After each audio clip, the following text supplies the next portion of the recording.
Hello दोस्तों, कैसे हैं आप सब। स्वागत है आप सभी का कॉमिक वर्ल्ड चैनल पर। तो चलिए दोस्तों, शुरू करते हैं राज कॉमिक्स में सर्वनायक विस्तार सीरीज की षष्ठम कड़ी, रेत का शहंशाह।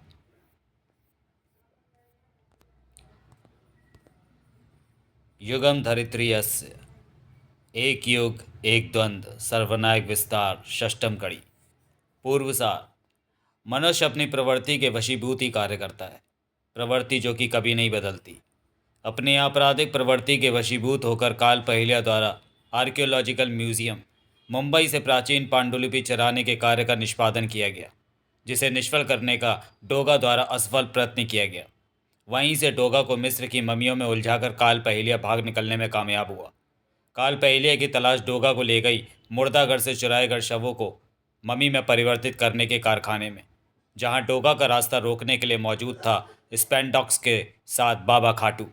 अत्यंत कठिनाई के बाद जब डोगा बाबा खाटू को समाप्त करने में सफल हुआ, तब उसके सामने आई इस पूरे षड्यंत्र की सूत्रधार पिरामिडों की रानी, जिसका सहयोग कर रहा था काल पहलिया। दूसरी ओर द्वापर युग में त्रिनाग पर्वत पर त्रिसर्प संधि द्वारा बंधक बना लिया गया कुतुम छुम्बी पिचलिका और नवेली को, जिन्हें स्वतंत्र कराने का प्रयत्न कर रहे हैं गोजो और अश्वराज। क्या वे अपने प्रयत्न में सफल हो पाएंगे, या फिर सफल होगी त्रिसर्प संधि अपनी कुत्सित मंशा को सिद्ध करने में? क्या है षड्यंत्रों के पीछे का महाषड्यंत्र, ये तो समय ही जाने। संजय गुप्ता प्रस्तुत करते हैं रेत का शहंशाह। उपरोक्त घटनाक्रम सर्वनायक विस्तार श्रृंखला की पूर्व प्रकाशित कड़ी मौत का मैराथन एवं विश्व क्षेत्र संरक्षण में उल्लेखित है। आगे का घटनाक्रम पढ़ें प्रस्तुत कड़ी में। इसके पहले कि आपको सारी कॉमिक्स सर्वनायक विस्तार सीरीज की प्लेलिस्ट में मिल जाएंगी।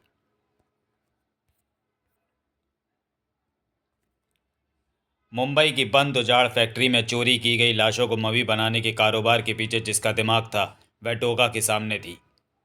कालू तो फेर आ गया, और साथ में यह मोहतरमा कौन है?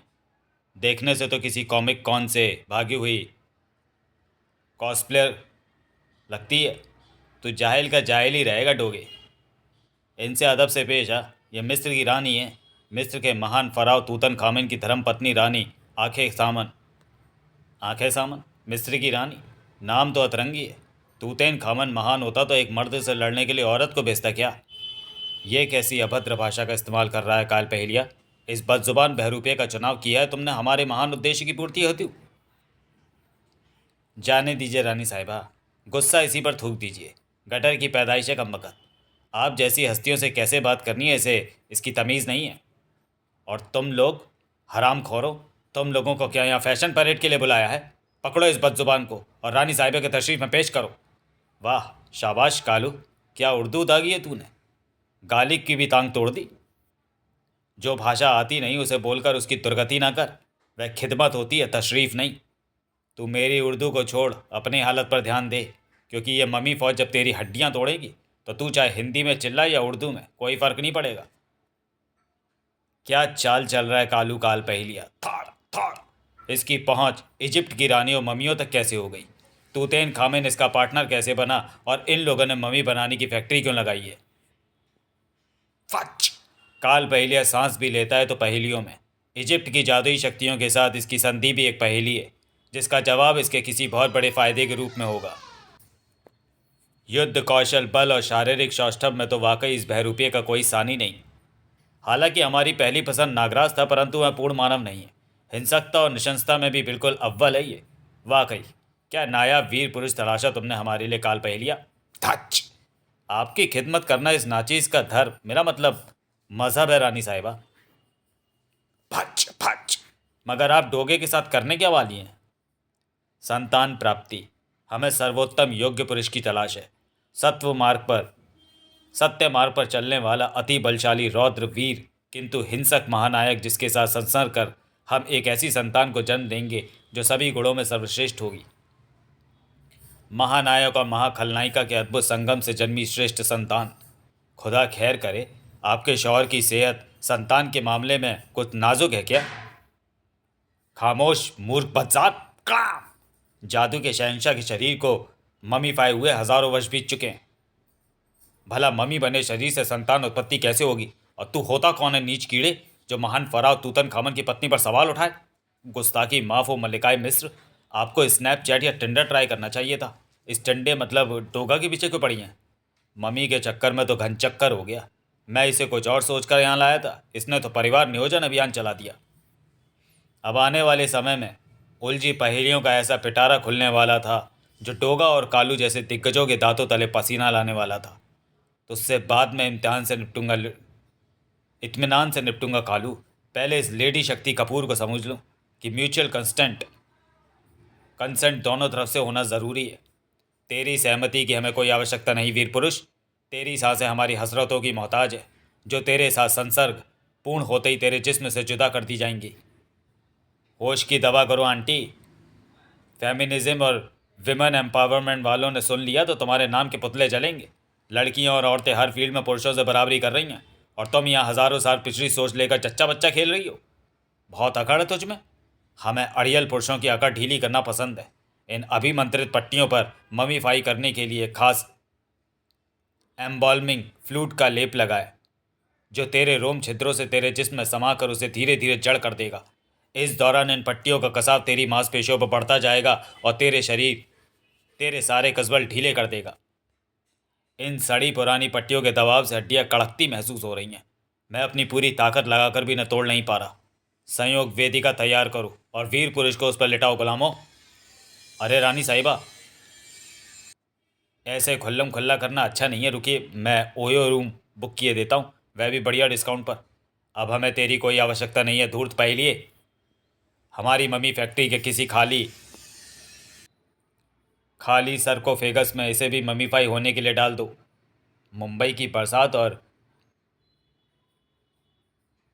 बिचली हुई औरत जात। हमें अपने काम में कोई रुकावट पसंद नहीं। अब तक एम्बॉल्मिंग फ्लूइड ने अपना असर दिखा दिया होगा। ये मेरे साथ जो काम करना चाहती हो उसके लिए पहले इसे मुझ पर लिपटी पट्टियाँ खोलनी होंगी। मेरी स्पेशल कॉस्ट्यूम की वजह से एम्बॉल्मिंग फ्लूइड मेरे शरीर तक पहुंच नहीं पाया है। जैसे ही ये पट्टियाँ खुलेंगी, कुत्ता बिल्ली मार लेगा। कड़ाम! आह! तुझ पर लेप का असर कैसे नहीं हुआ? क्योंकि बुलेट प्रूफ केवलार से बनी मेरी कॉस्ट्यूम को पार करने की औकात तेरे लेप में नहीं थी, बिल और आंखों वाली पला। लेकिन डोगा की बुलेट अगले ही पल तेरी खोपड़ी के आर पार होगी। डोगा की उंगली ट्रिगर पर कसती उससे पहले ही तीव्र धमाके के साथ फैक्ट्री के सभी खिड़की दरवाजे उखाड़ते हुए रेत का विशाल बवंडर वहां दाखिल हुआ। फड़ाम! उफ, ये रेत का विशाल बवंडर कहाँ से आया? रेत का तूफान करता है हमारे आगमन का ऐलान। अदब से सिर झुकाओ कीड़ों, रेत का शहंशाह आया है। राजनगर का अंतिम शासक गजबल दौरी अपने रत्न महल की कब्र से वापस आया है। किंतु यहाँ क्या हो रहा है? तू कौन है औरत? सूरत वेशभूषा से तू मिस्र प्रांत की कोई रानी लग रही है। साथ में काले जादू द्वारा जीवित किए गए परिरक्षित शवों की सेना भी है। यह संयोग नहीं हो सकता कि मैं जिस समय अपने परिरक्षित क्षेत्र में पुनः प्रवेश करके खास उद्देश्य पूर्ति हेतु यहाँ आया, उसी समय यहाँ मिस्र के परिरक्षित शवों की सेना मौजूद है। जीवित ममी, इसकी शव परिरक्षण प्रक्रिया व पुनर्जीवन जादू मिस्रीय पद्धति से बिल्कुल भिन्न है। किंतु मेरी इंद्रियां संकेत दे रही हैं कि इसकी शक्तियां फराव के स्तर की हैं। इस बार तूने यहाँ क्या बखेड़ा किया है कालू? ओए टोगे, पीते पीते कभी कभी यूँ जाम बदल जाते हैं। जाम बदल जाते हैं, काम बदल जाते हैं, लोगों के नाम बदल जाते हैं। तू सुधरतो का नाइस, बंद कर कोडी सोडवणी। तू सुधरता क्यों नहीं? पहलियां मत बुझा। चटाक! हे कोडे नहीं, हे गाड़ी या है कुतरिया, ये पहेली नहीं गाना है कुत्ते। दिलीप कुमार साहब की फिल्म बैराक का गाना है। तो हराम खर, तू अभी बैराक का दिलीप कुमार क्यों बन रहा है? मेरी जबान टूट गई, मेरे से गलती हो गई, घबराहट में मुंह से निकल गया ही। ड्रामा मत कर कालू, मुझे पता है तू गाने की आड़ में पहेली बुझा रहा है। डोगा और काल पहले का ध्यान 2 मिनट के लिए घटनाक्रम से भटका था। इतने में समीकरण बदल चुके थे। तेरे सड़क छाप आवारा कुत्तों की टेढ़ी दुम की सौगंध, जो झूठ बोलूं तो उनकी दुम तेरी बंदूक की नाली की तरह सीधी हो जाए। मैं तो गाना ही गा रहा था, उधर देख दोगे, ये अलग किस्म का बॉलीवुड रोमांस चालू हो गया लगता है। चालू तो तेरी ये मैडम है, पहले मुझ पर फिदा हो रही थी, अब उसके कदमों में लौट रही है। अगर तूतन की बंदूक में गोली नहीं है क्योंकि वह मुर्दा है, तो फिर इस सड़े गड़े मुर्दे से कौन से तोप के गोले निकलने वाले हैं? चक्कर कुछ और ही है। मुझे ऐसा लगता है कि गले सड़े गजबल ने आंखें सामन को अपने वश में कर लिया है। आंखें सामन वश में मतलब उसकी पूरी ममी सेना गजबल के वश में। पीते पीते कभी कभी यूं जाम बदल जाते हैं। फिर शुरू किया तूने। कुत्ता कुत्ता कुत्ता। डोगा की थ्योरी बिल्कुल सटीक थी। चलो मेरी रास्सी कनीज और उसके गुलामों, अपने जहाँपनाह के हुक्म की तामील करो। जो हुक्म जहाँपनाह। हुक्म की तामील हुई और उजाड़ फैक्ट्री में भूचाल आ गया। चप्पा चप्पा खंगाल डालो मेरे मुहाफिजों। हा हा हा हा हा हा हा। तेरे नहीं, अब यह हमारे मुहाफिज हैं और तू हमारी कनीज। हजारों साल पुरानी हड्डियों में जान नहीं है क्या? जल्दी हाथ चलाओ, बस कुछ सौ गज और खोदना है। मुझे तीव्र संकेत मिल रहे हैं कि वह यहीं दफन है। लेकिन उन कुछ सौ गज को खोदने में अभी कुछ 100 मिनट और लगने वाले थे। आता मी प्रत्यकाचा, खड्डा खड़ून काड़ेन, आला रे आला कुतरा आला। अब मैं सबका खड्डा खोदेगा। आया रे आया डोगा आया। व्रूम। चिम चिम। कुत्रा जमा कुत्रा महाकुत्रा। रट। Rocket motor missile rack, chain gun वाली मॉन्स्टर बाइक। इतना पैसा कहाँ से लाता है डोगे? ऐसा तो नहीं कि दूसरों के 2 नंबर या धंधे बन करा के माल तो अपनी अंटी में भर रहा है। बकवास बंद कर, वरना एक आध मिसाइल तेरे तशरीफ में भी पेश कर दूंगा कालू। शिव। प्लूम। जब तक गजबल दौरी को उस तूफान की आक्रमणता का एहसास हुआ, तब तक उस पर वज्रपात हो चुका था। ऐसे बिना क्यू के एंट्री मारी तूने कि मैं पहचान ना पाया था। फिर याद आया कि तू वही है जिसका पट्टीकरण कुछ समय पहले ध्रुव ने तबीयत से किया था। पढ़े ध्रुव का विशेषांक मम्मी का कहर। कितना मनहूस आदमी है बे तू। मर के भी चैन नहीं तुझे, बार बार बेशर्मों की तरह चला आता है। मुंबई कोई तेरे रत्न महल का बगीचा है जो मुंह उठाए चला आया? क्यों आया बोल। हह, अरे नीच मनुष्य। प्रुम। डोगा के सवाल के जवाब के अलावा कुछ भी बोलने को मुंह खोला तो मुंह बारूद से भर दूंगा। प्रुम। ओए डोगे, ये क्या कर दिया? मुझे इस बिना पायलट के हवाई जहाज पर क्यों बैठा दिया? तुझे तेरे कुत्ते काटे? हाय दैया, तोड़वा दी कुत्ते ने। हाय हड्डियां तोड़वा दी कुत्ते ने। ओ, यहाँ चारों तरफ फैक्ट्री के मशीनों के टूटे पुर्जे बिखरे हुए जो मम्मियों ने तोड़े हैं। अरे ये क्या है? पीते पीते कभी कभी यूं जाम बदल जाते हैं। ठाक। ओए डोगे, तू उड़ता तुझे उड़ता तीर किसने बना दिया? मुझे नफरत है मम्मी से। तुच्छ नीच कीड़ों, तुम पर अपना बहुमूल्य समय नष्ट नहीं करूंगा मैं। यहाँ मैं जिस उद्देश्य से आया था वो भली भांति पूर्ण हुआ। आखिरकार हमें वह मिल गया जो हमें चाहिए था। अब कीड़ों को मिट्टी में दफन कर देंगे हम। बता दोगे वह क्या है जिसके ऊपर आदमी राजा और नीचे रंक होता है? ज़मीन। आदमी जब तक ज़मीन के ऊपर है खुद को राजा समझता है। ज़मीन के नीचे यानी मरने के बाद दफन होने पर वह खाली हाथ भिखारी होता है। गजबल के हाथों से छूटा रेत का तूफान डोगा और कालू का दफन करने के लिए निकल पड़ा। उसके बाद गजबल आंखें और मम्मी सेना को लेकर वहां से तुरंत निकल गया। सड़ियल तौरी के हजारों साल पुरानी मम्मी होने का फ़ायदा यह है कि उस बेवकूफ़ को मशीनों का कोई ज्ञान नहीं है। हमें दफन भी किया तो मेरी बाइक के साथ। इसमें लगे ड्रिल्स पहाड़ छेद दें, ये रेत और मिट्टी की कब्र की क्या बिसात। वैसे मेरा दिल कह रहा था कि तुझे कब्र में ही दफन छोड़ दूँ। सड़ियल तौरी तो अपनी ड्रामा कंपनी के साथ निकल लिया, पीछे बचा तू रे कालू। अब मम्मी से जुड़े सवालों के जवाब भी तू देगा और उनके हिस्से की लात भी तू ही खाएगा। ओए डोगे, पीते पीते कभी कभी यूं जाम बदल जाते हैं। गाना मत गा, गाने की तरह मेरे सवालों के जवाब गाकर सुना। देख डोगे, मारियो मत। इससे पहले कि तू कुछ पूछे मैं सब कुछ सच बता देता हूँ। बता। जाम बदल जाते हैं, काम बदल जाते हैं, बस तेरी फितरत नहीं बदलती। आए मार डाला। मारा क्यों? समय बर्बाद मत कर वरना और पिटेगा। ये बात तो तू भी जानता है कि जैसे तुम ब्रह्मांड रक्षकों ने गुटबाजी कर रखी है वैसे ही अपने खलनायक लोग का भी यूनियन चलता है। देशी विदेशी सब टाइप का पापी लोग कनेक्टेड है। तलाक। अब क्यों मारा? माहौल मत बना, सीधे मुद्दे पर आ। आगे बता। कुत्ता कुत्ता कुत्ता। तूतेन खामेन और आंखें सामन यहाँ मुर्दों से मम्मी बनाने की फैक्ट्री बनाए हुए थे।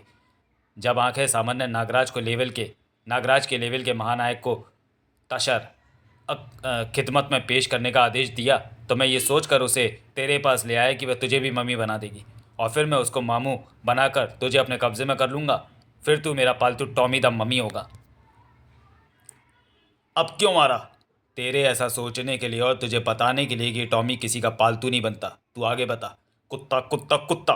बस दोगे, इससे ज़्यादा मैं नहीं जानता। ये कजबल कौन है, कहाँ से आया है, क्यों आया है, मुझे कुछ नहीं मालूम। गोगा देव की कसम। तो क्या उसे घुंघरू पायल में बांध कर मुद्रा करने के लिए दिया था। पग घुंघरू बांध मीरा नाची थी और हम नाचे बिन घुंघरू के। फिर गाना, फिर पहेली। ओए तू समझता क्यों नहीं टोका? कभी कभी गाने इंसान के दिमाग में लूप में अटक जाते हैं और फिर निकलते ही नहीं। मेरे दिमाग में भी ये दोनों गाने अटक गए हैं। मैं पहेली नहीं बुझा रहा। किसी टूटी मशीन के बॉल बेरिंग जैसी ये चीज़ मैंने कौतूहलवश उठा ली थी। मुझे क्या पता था कि गजबल उसके पीछे है। सच बोल रहा है? गोगा देव की कसम, तुझे तो पता है कि मैं गोगा देव की झूठी कसम नहीं खाता। शायद वह सच ही बोल रहा है। दौरी और आंखें सामन दोनों ही एक दूसरे को देखकर बुरी तरह चौंके थे। यानी दोनों को ही दूसरे के यहाँ उपस्थित होने की अपेक्षा नहीं थी। आंखें सामन को लेकर काल पहेलिया यहाँ क्यों आया ये तो पता चल गया, पर यह सवाल अब भी पहेली बना हुआ है कि सड़ियल दौरी कफन से उठकर यहाँ क्यों आया। इतना तूफान कोहराम मचाते हुए क्या सिर्फ वह घुंघरू जैसी चीज़ ढूंढने आया था? अगर हाँ, तो वह घुंघरू एटम बम से भी बड़ा तबाही का सामान होगा।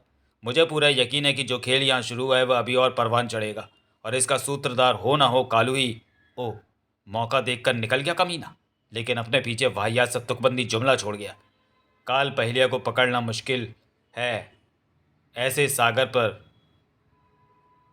किला बनाना हो जैसे। दो अलग अलग मम्मी शक्तियों का एक ही समय पर एक ही जगह होना थोड़ा अजीब है। मेरा दिमाग ये मानने को तैयार नहीं कि ये सिर्फ एक इत्तेफाक है। डोगल इस विंग में यदि चीता मौजूद होता तो वह इस गुत्थी को सुलझाने में मेरी सहायता कर सकता था, लेकिन राजनगर गए चीता का फिलहाल कोई खोज खबर नहीं है, इसलिए मुझे ये काम खुद ही करना होगा। मम्मी शक्तियों का ऑनलाइन डेटाबेस खंगाल का कुछ नहीं मिलेगा।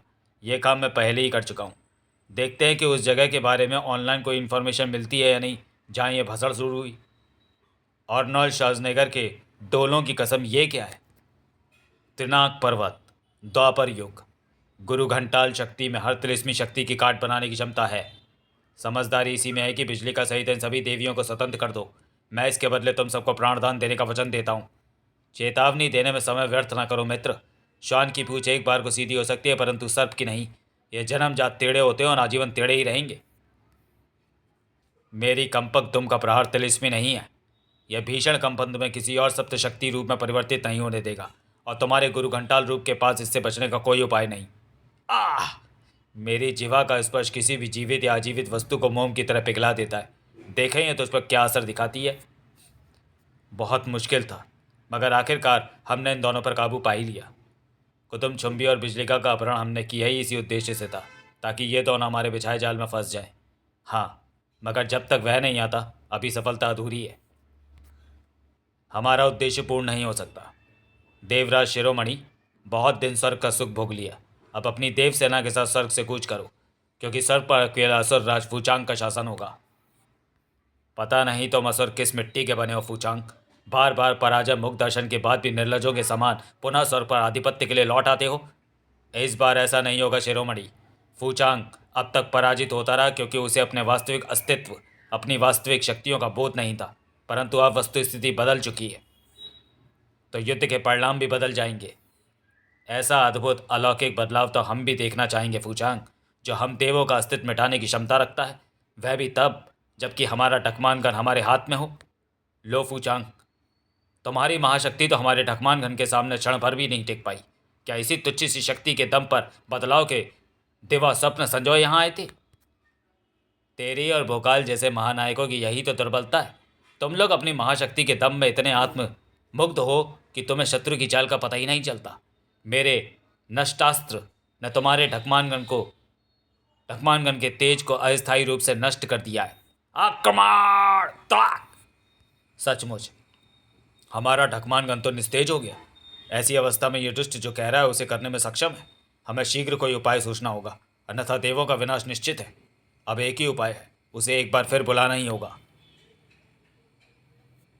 कलयुग के उस महानतम योद्धा को यहाँ बुलाना ही होगा। ये हम कहाँ आ गए? ये तो देव शिरोमणि का पुत्र है। ये यहाँ कैसे पहुँच गया? ये क्या, हम तो कलु क्षेत्र में थे, किलारियों के अधिकार के लिए कुबेरों से संग्राम कर रहे थे। हम यहाँ कैसे पहुँच गए? और ये तो स्वर्ग है, हमारे पिता का निवास स्थान। हम यहाँ कैसे पहुँचे ये तो हमें नहीं पता, परंतु क्यों पहुँचे ये प्रत्यक्ष दृष्टिगोचर हो रहा है। और अब हमारे रहते अगर आसुरी शक्ति स्वर्ग पर अधिकार ग्रहण कर ले तो धिक्कार है हमारे योद्धा होने पर। हमारे ढकमान घन का तेज भले ही नष्ट हो गया हो, पर इसमें अब भी तुम्हारे जैसे ढीठ असुर के कसबल निकालने का सामर्थ्य शेष है। भड़ाक!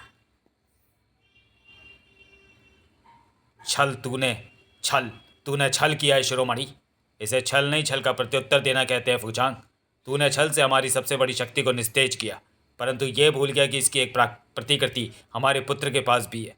अब देख कि टनाक मेरा पुत्र किस प्रकार तुम्हारी असुर सेना को पलायन के लिए विवश कर देता है। यह पुत्रों की वंशावली बड़ी पीड़ादायक होती है शिरोमणि, खासकर यदि पुत्र अल्पायु हो। पिता के कंधों पर पुत्र के शव से बड़ा बोझ दूसरा कोई नहीं। फिलहाल के लिए युद्ध विराम, शीघ्र ही किसी अन्य रणभूमि में भेंट होगी। वापस लौटो असुर सेना। ये सब क्या है पिताश्री? ये असुर कौन थे और हम अपने काल से यहाँ कैसे पहुँच गए? शांत पुत्र अमोद, शांत। तुम्हारे सभी जिज्ञासाओं का अंत होगा, परंतु उससे पहले तुमको पूरी कथा आरंभ से सुनानी होगी। और इस कथा का आरंभ होता है उस समय से जब सृष्टि का आरंभ हुआ था। हमारे आदि पिता कश्यप ने 13 अलग अलग पत्नियों से विवाह किया था, जिसके परिणाम स्वरूप देव, दानव, दैत्य, नाग, गरुड़ और अन्य प्रजातियों की उत्पत्ति हुई। और तब गुरु बृहस्पति और शुक्र की सहायता से सभी ग्रहों और नक्षत्रों को अपने अनुकूल बनाकर एक श्रेष्ठ बीज की उत्पत्ति की गई, जिसके परिणाम स्वरूप उत्पन्न हुआ एक दिव्य बालक, जो था तो अदिति का पुत्र, पर उसे धारण किया माता दिति ने। इसलिए वह कहलाया दिति पुत्र योद्धा, यानी कि मैं।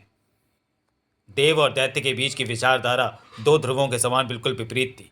दैत्य वाम मार्गी थे और देवता सात्विक विचारधारा से ओतप्रोत। और अपने भ्राताओं के साथ पलने वाला शिरोमणि हमेशा दुविधा में रहा कि क्या है उसकी पहचान, क्योंकि वह जन्म से दैत्य था पर कर्म से देव। इसी दुविधा और असमंजस में उसकी बाल्यावस्था व्यतीत हुई और युवावस्था ने दस्तक दी। दैत्य सहोदर होने के पश्चात भी उससे दूर होते चले गए और देवता उसके और निकट। यही कारण था कि एक दैत्य होने के पश्चात भी उसकी शिक्षा दीक्षा देवताओं के साथ देवगुरु बृहस्पति के निरीक्षण में संपन्न हुई। और फिर हुई स्वर्ग की स्थापना और उस पर शासन करने के लिए शुरू की गई स्वर्ग हेतु प्रतियोगिता। देव और दैत्य दोनों ही अपने आप को योग्य उम्मीदवार साबित करने के लिए निकल पड़े और देवताओं ने अपनी श्रेष्ठता सिद्ध कर स्वर्ग पर अधिकार प्राप्त कर लिया। तो ये है आपके जन्म का वृत्तांत। अद्भुत। परंतु एक बात समझ नहीं आई, स्वर्ग विजय पश्चात आप उनके साथ क्यों नहीं हैं? इस आयाम में दूसरे स्वर्ग की स्थापना की क्या आवश्यकता पड़ गई? पुत्र अमोद, हम सूर्यांश हैं, इसलिए जो शक्तियाँ और श्राप सूर्य से जुड़े हैं वे हमसे भी जुड़े हैं। हमारा तेज इतना अधिक होता है कि एक समय में सृष्टि में एक ही सूर्यांश विद्यमान रह सकता है, इसलिए हम एक ही काल या आयाम में ज़्यादा समय तक नहीं रह सकते। यही कारण है कि आपकी माता आरण्या ने आपको पृथ्वी के अलग आयाम में राजगुरु तंत्राल के पुत्र के रूप में भेजा था। तुम्हारा यह ढकमानगन भी हमारे ढकमानगन का ही एक रूप है, जिसे मैंने ही 3 ऋषियों को सौंपा था ताकि वे सही समय आने पर उसे आपको दे सके। सूर्यांशों की धरती पर जीवन अवधि बहुत सीमित होती है। यही कारण है कि तुम्हें किसी न किसी परिस्थिति में फंसकर समय धारा के अलग अलग युगों में गोचर व अगोचर होना पड़ा। इसका अर्थ है मेरे अलग अलग समय काल में गोचर अगोचर होने के पीछे आपका ही हाथ था। हाँ पुत्र, क्योंकि यदि तुम किसी भी एक ही समय धारा में स्थिर हो गए होते तो धरती पर तुम्हारी जीवन अवधि शीघ्र ही समाप्त हो जाती। आपकी सारी बातें उचित प्रतीत हो रही हैं पिताश्री, परंतु फिर भी हमें ऐसा लग रहा है जैसे आप हमसे कुछ छिपाने का प्रयास कर रहे हैं। कुछ प्रश्नों के उत्तर नियति पर छोड़ देने चाहिए पुत्र अमोद। यह समय प्रश्न उत्तर का नहीं है। शीघ्र ही यह धरती एक भीषण महासंग्राम की साक्षी बनने वाली है पुत्र, और तुम्हें उसमें एक महत्वपूर्ण भूमिका निभानी है। कैसी भूमिका पिताश्री? कैसा संग्राम? एक ऐसा महासंग्राम जो धरती और उसके पूर्व एवं पश्चात काल के योद्धाओं का स्वरूप पूर्णतः बदल देगा। आदेश दीजिए, हमें क्या करना है? नवेली का अपहरण हो चुका है पुत्र। क्या? नवेली जी का अपहरण हो गया? किसने किया है तो साहस? हमें उस दुष्ट का नाम बताइए, हम उसकी भुजाओं को उसके शरीर से अलग कर देंगे। त्रिसर्प संधि। धरती की सभी समय धाराओं में आसुरी शक्तियां एकत्र व एकजुट हो रही हैं पुत्र। त्रिसर्प संधि नवेली के अतिरिक्त अश्व कुमारी कुतुम चुंबी और बिजलिका का अपहरण कर उन्हें द्वापर युग में बंधक बनाए हुए। चाहे किसी भी युग किसी भी काल में छिपले नवेली जी का अपहरण करने वाले हम उन्हें ढूंढ निकालेंगे। अवश्य पुत्र, हमने इसलिए तुम्हें बुलाया है। इसके अतिरिक्त एक और कार्य जिसके लिए हमें तुम्हारी आवश्यकता है। आदेश करें पिताश्री। तुम्हें अपना ढकमानगन हमें सौंपना होगा और हमारे ढकमानगन को धारण करना होगा। ऐसा क्यों पिताश्री? समय आने पर तुम्हें स्वयं ही ज्ञात हो जाएगा। अब शीघ्र हमारा अस्त्र धारण करो, इसमें अब फूचांग की शक्ति का असर समाप्त हो चुका है। समय के खेल निराले होते हैं, जिन्हें समझ पाना कई बार मानव तो क्या देव शक्तियों के लिए भी असंभव हो जाता है। समय के इन्हीं खेलों के वशीभूत होकर दोनों योद्धा अपने अपने कर्तव्य और दायित्व का निर्वाह कर रहे हैं। क्लाक! समय ने अपने गर्भ में इन सूर्यांशी पिता पुत्र के लिए क्या छुपा रखा है, ये दोनों ही पूर्णतः नहीं जानते। सिंधु दुर्ग, मालवन, महाराष्ट्र, वर्तमान। अरब की खाड़ी में महाराष्ट्र के मालवन तट से आधा किलोमीटर दूरी पर कुर्ते टापू पर इस अभेद सिंधु दुर्ग किले का निर्माण स्वयं छत्रपति शिवाजी महाराज ने सन 1664 में कराया था। 48 एकड़ वर्ग क्षेत्र में फैले इस दुर्ग की दीवारें 29 फीट ऊंची और 12 फीट मोटी हैं। अरे ये रेतीला भवंडर कहाँ से आ रहा है? यहाँ तो आसपास कहीं रेत है ही नहीं। पूरे टापू में फैल जाओ मेरे गुलामों, दुर्ग की एक एक ईंट उखाड़नी पड़े तो उखाड़ डालो, मकसद पूरा होना चाहिए। अरे किसी फिल्म की शूटिंग चल रही है क्या? मम्मी, ये तो इजिप्ट की ममीज़ हैं। इजिप्ट की मम्मियाँ महाराष्ट्र में क्या कर रही हैं? ये तो बंदरों की तरह कुलाचे भर रहे हैं। भागो, अब क्या मम्मी के मुंह में मोबाइल कैमरा घुसेड़ दोगे? जान की बाजी लगाकर इंस्टाग्राम रील बनाऊंगा। इस कंटेंट पर मेरा ब्लू टिक पक्का समझो। फड़ाम फड़ाम। डोगा मुंबई का बाप। अब रील बना बेटे। डोगा जैसा super hit action packed content दूसरा कोई नहीं देता। ये तुच्छ मानव दोबारा हमारा रास्ता काटने की हिमाकत कर रहा है। हम कुछ हजार वर्षों के लिए सो क्या गए? ये तुच्छ मानव रेत के शहंशाह का कहर भूल गए? ये मीठी मिस्री को फांसना तेरे बड़े काम आया सड़ियल दौरी। तुम दोनों का जयमाल करने के लिए स्पेशल माला डोगा दिए देता है। पड़ा! मम्मी सेना देखकर टूर गाइड बाल मूछ दाढ़ी के साथ साथ लगता है लंगोट भी छोड़कर भाग निकला। आओ हड्डी के ढांचों, तुम्हें किसी ने बताया नहीं कि डोगा का सामना करने के लिए हड्डियों की फौज में जादू से फूकी जान नहीं। च्यूं च्यूं च्यूं। जिद का जुनून होना चाहिए, वरना बिना जुनून की हड्डियां फ्यूल बनकर जलाने के काम आती हैं। अच्छा, तो वहाँ है टूर गाइड, लंगोट छोड़कर पट्टी लपेटे हुए। ओए डोगे, पीते पीते। डोगे पीते पीते नहीं बेटा कालू, डोगे पिटे पिटे बोल, क्योंकि तुझे बहुत ज़्यादा पीटने वाला हूँ मैं। तू जब टूर गाइड बना ज्ञान झाड़ रहा था, मैं तुझे तभी पहचान गया था। आए डोगे, ओवरकोट और हैट के घिसे पिटे वेश में पहचान तो मैं भी तुझे गया था, लेकिन तू यहाँ कैसे पहुँच गया डोगे? बड़ा भोला बन रहा है हरामखोर। तू आदत से मजबूर है कालू, इसलिए तूने फैक्ट्री से गायब होते होते समुद्र पर किला बांधने वाली पहेली के रूप में मुझे यहाँ का क्लू दे दिया। समुद्र पर किले का मतलब सिंधु दुर्ग के अलावा कुछ और हो ही नहीं सकता था। तेरे यहाँ का क्लू छोड़ने और खुद यहाँ मम्मी बनने की पूरी तैयारी के साथ आना बताता है कि तू इस चक्कर के बारे में जितना बताया तू उससे ज़्यादा जानता है। अरे आजकल तू बात बात पर इतनी पिटाई कर रहा है कि पट्टियाँ तो मैं अपनी मरहम पट्टी के साथ साथ के लिए साथ रखकर घूम रहा हूँ। मम्मी इसका हमला होता देखा, मैंने सोचा कि वहीं पट्टियाँ लपेट कर इनमें से एक बन जाऊँ तो जान बचेगी, और मैं बुरे काम छोड़कर सच में टूरिस्ट गाइड बन गया हूँ। ओह! हम पर हमला करने वाले की हिमाकत तो इस गुलाम देश के बड़े से बड़े काफिर राजा की भी नहीं हुई। तुझे इस हिमाकत की कीमत किश्तों में चुकानी होगी नीच। तेरे जिस्म के चीथड़ों की किश्तों में जो ये जादुई अभिमंत्रित पट्टियां वसूलने वाली हैं। हा हा हा हा हा हा। तेरे सड़े मुर्दा शरीर के साथ गोबर से भरा दिमाग भी सड़ गया सड़ियल दौरी। इतिहास गवाह है कि जब जब तेरे जैसे बच्चात विदेशी आक्रमणकारियों ने हिंदुस्तान का रुख किया है, देश के सपूतों ने तुम्हें पागल कुत्तों की तरह मार भगाया है। आज ये देसी कुत्ता तुझे बताएगा सड़ियल कि एक हिंदुस्तानी के सामने उसके देश की बुराई करने का क्या अंजाम होता है। तू अकेले नहीं बताएगा डोगे। देश को अपशब्द बोलकर इसने लड़ाई पर्सनल बना दी है। डोगे को कुत्ते की तरह पिटवा कर मजा लेना और बात है, लेकिन देश की ओर टेढ़ी हुई आंख फोड़ने के लिए तो काल पहले सरहद पार घुसकर पाकिस्तान मुर्दाबाद कर आया था। तू तो हिंदुस्तान की सरजमी पर खड़ा है दौरी। उफ! आग! तो चलिए दोस्तों, वीडियो को यहीं समाप्त करते हैं और मिलते हैं रेत के शहंशाह के दूसरे और अंतिम भाग में अगले वीडियो में। तब तक के लिए धन्यवाद।